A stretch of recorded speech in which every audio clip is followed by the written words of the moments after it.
So we just got done with the Torus energy work, the second full exercise besides the Kundalini. And what we're doing in this exercise is creating a torus around us. We're protecting ourselves in some way, but this is great for healing and cycling through energies through us. So you can do this on others, you can do it on yourself, you can do it on your pets, your plants, whatever. Putting a torus around yourself is the first thing we're doing when we're healing ourselves, because we need to learn how to heal ourselves before we can heal others. And you may not be using energy work for healing. You may be using it for, spiritual evolution and learning how to apply it into magic and amplify your magic.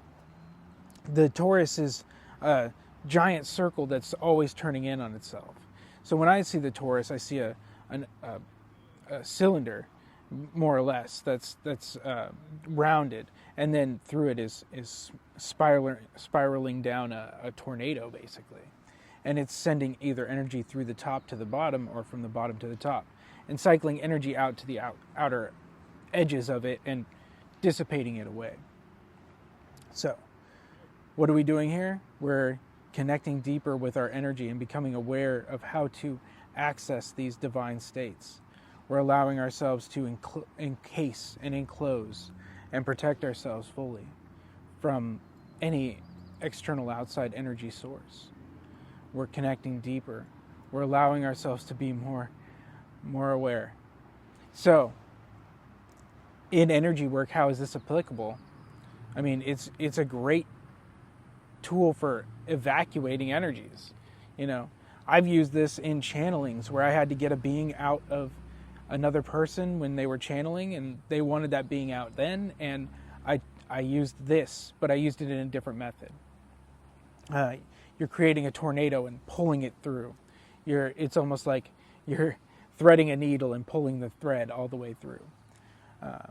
So that's just one way where this is applicable in another way that has nothing to do with the way it's taught. What we're doing with a torus is, I usually, when I'm healing, cap the top and cap the bottom. So, and I learned that from a Reiki practitioner. I'm not a Reiki practitioner, but I learned it from a Reiki practitioner. And when you cap those, it allows it to flow through and clear out internal energies. We can use this in shadow work as we get deeper into the shadow work of the energy body. Part 2 of the book. And when we're doing that, we're releasing energies from us. We're removing those unwanted energies with intention or with force. So, the point of a torus is to cleanse and protect. And some ways you can use this is when you're feeling bad, experiment with it. If you're not feeling that great, throw a torus on yourself.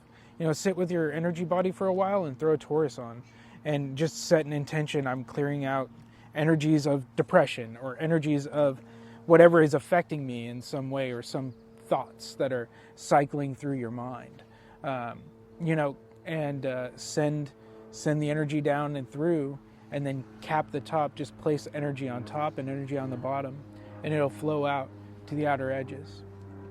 So yeah, it's a straightforward exercise, and you can use this so easily to protect yourself in many ways. When you feel uncomfortable, when you feel unsafe, when you feel ungrounded, doing this is a great exercise to fully encase yourself in energy, and pouring as much energy into that giant sphere or cylinder as possible. Your focus in the work should be activating that latent ability inside of you of being a healer, being a cleanser, or even just removing, detoxing these unwanted energies. There's a lot that could be said about the torus itself.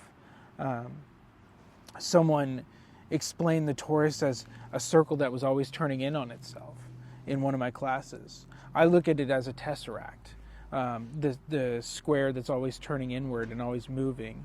It's true movement, and we're allowing ourselves to move with it. We're moving into that space and through that liminal place inside of us, that energetic place, and we're allowing ourselves to cleanse out anything. when we get into shadow work of the energy body, especially the drop of dew of concentrated light for healing, this will make a little more sense in that regard if you can't like place that idea. But maybe later on you'll understand it a little better. There are some beautiful butterflies. Oh my gosh. This is just gorgeous. I'm so glad I came out here to do this. But if you don't know who I am, I'm Hayama Nishama. If this just popped up on your feed, this is Free Occult Courses. And what we're doing here is this is my first course, Not Your Cult's Energy Work, the course, which is based off my book, Not Your Cult's Energy Work. We're going through the 36 exercises from Not Your Cult's Energy Work book, the course. And, if you're interested, this is on my YouTube page. I have stuff on there too, Free Occult Courses or Hayama Nishama. And if you're interested in this kind of work, energy work in any way, check it out. If you're returning, thank you for returning. And if you have any questions, go ahead. I have my email up, freeoccultcourses@gmail.com, and check me out if you're interested.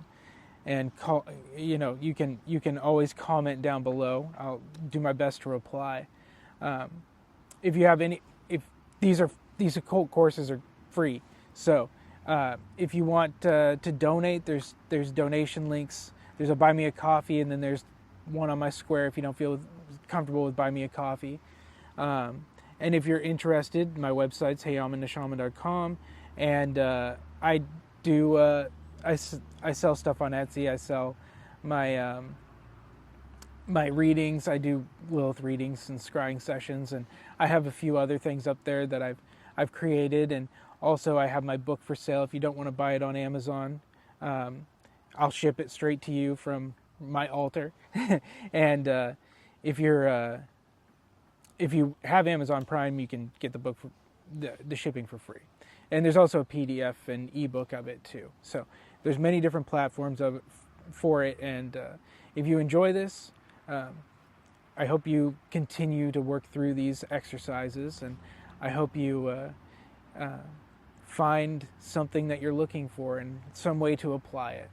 So, yep, that's it. Thank you.